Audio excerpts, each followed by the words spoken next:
presidential aspirant for the forthcoming 2019 general elections. Guess what? I have one seated right here by my side. Would you like to meet her?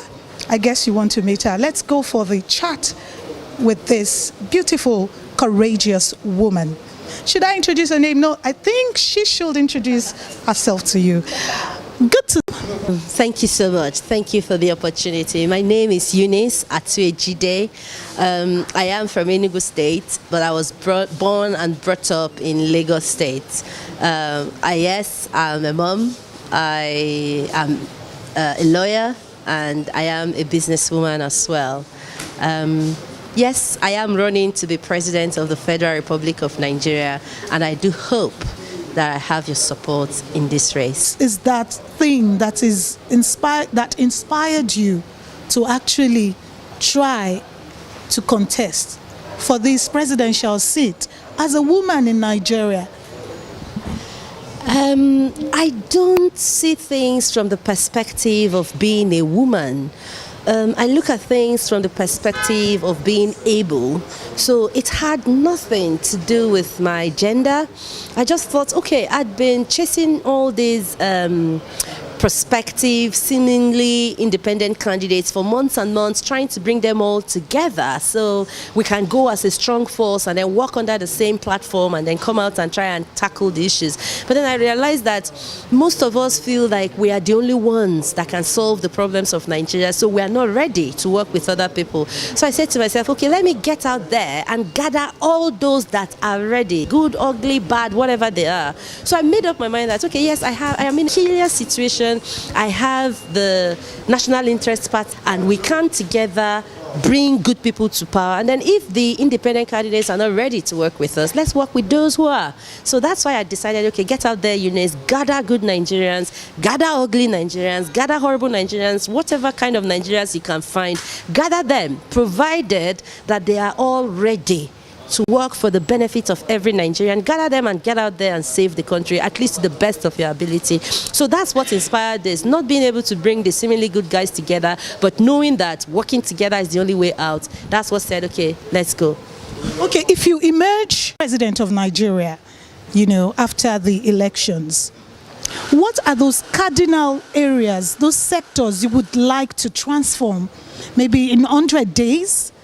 The first 100 days is literally going to be spent transforming the entire country. You cannot say that there's any sector that is more in trouble than any other. All of them need to be looked into thoroughly. And my hope is that I will be able to find very, very, very extremely qualified Nigerians who are ready to work and work at speed lights for the benefit of the country. So if I can find Nigerians from every part of Nigeria, no matter where they are in the world, and bring them together, and they are experts who are able to focus on the issues and deliver solutions, why not? We give 100 days and we have the power sector, we have the education, we have the health, we have the infrastructure, and everybody is busy working night and day to make sure that the country moves forward. We can do it. The issue is make sure you ignite every area of the country and allow quality Nigerians to lead.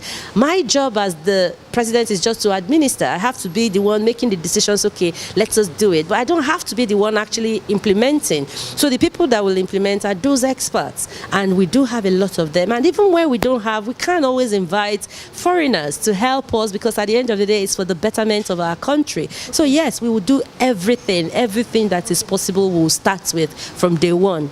Okay, now, well, it's like you just read my mind now. You touched on the power sector. Yeah. Many political analysts and social analysts have actually suggested that if the power sector is well addressed, maybe the economic situation would improve. Would you agree with that? Let me have your take on that. I absolutely agree that when we sort our power issues, most part of our economy would move. The reason is power is part of every part of our society. Absolutely every part of our society is connected to electricity. Whether you think about your broadband, your communication, your hospitals, all the equipment you have there, they need electricity to function. Your home, even your appliances, you need electricity to even cook good food.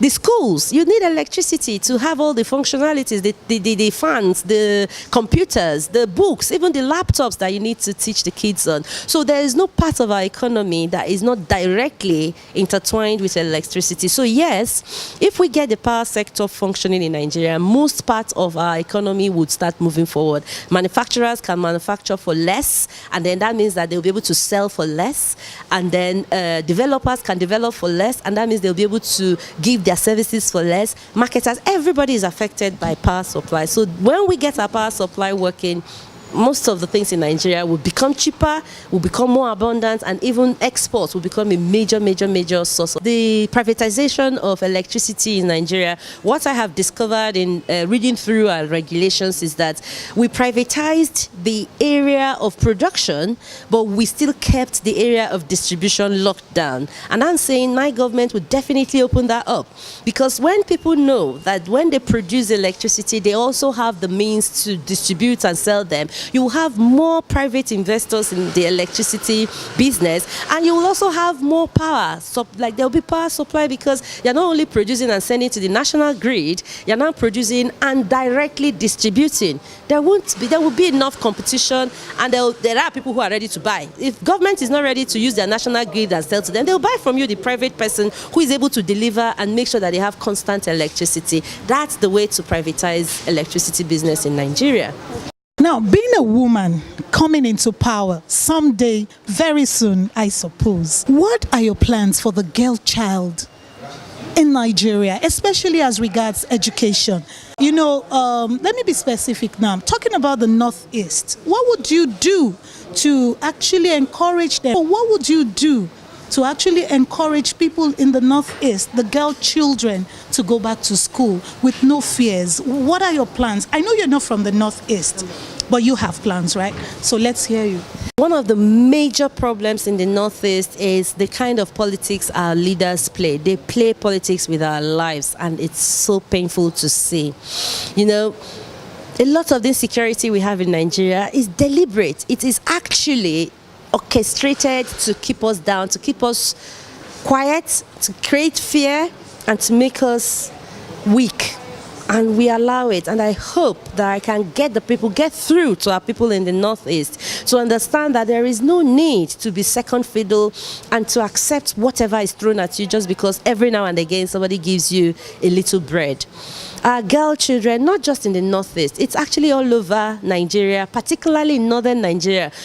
You find girls getting married at the age of 8, as little as 8. Somebody, a mother, a father will give her child, a girl child up for marriage. You find them getting pregnant, getting sick, getting killed in the name of delivering children at the age of 8, 9, 10, 11, even 12. Sometimes they can't do it. Their body is too young to take it, and then they die in the process, or they get very permanently damaged, very sick. They don't grow to their full potentials. So not just in the Northeast, and girl children in every part of Nigeria need our attention, and they need it like now. But the traditions, the cultures need revisiting.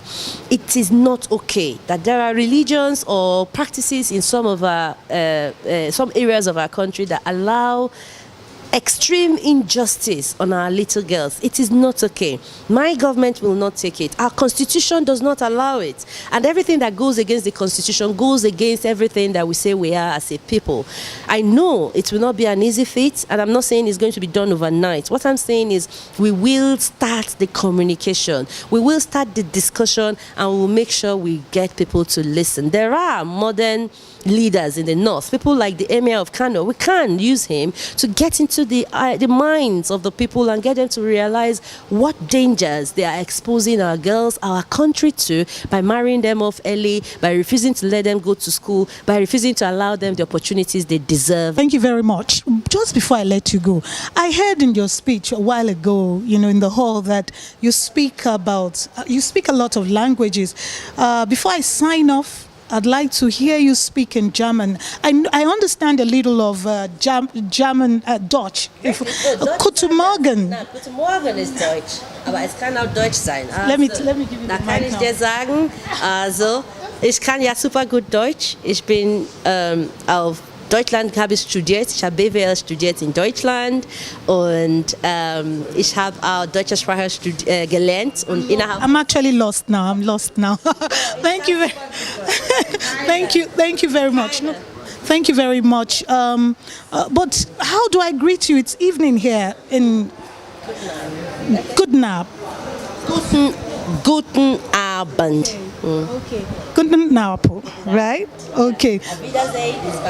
Okay, Avidazay. Thank you very much for having this brief chat with me. It's been informative about your plan, about what great plans you have for Nigeria when you emerge. Oh, am I objective? No, if you emerge. When I emerge. if you emerge. Okay. Of Nigeria. I am. that again. When I emerge the President of the Federal Republic of Nigeria. Thank you for joining us once again to keep you updated on the developments in our political space. I've just talked with one of the female presidential aspirants for the forthcoming 2019 general elections. I'm sure you're itching every now and then to know what is happening in Nigeria's political space. And that's why we keep you updated. I am Toyin Ajolori. Hope to see you next time for yet another interesting package. Bye for now. See you next time.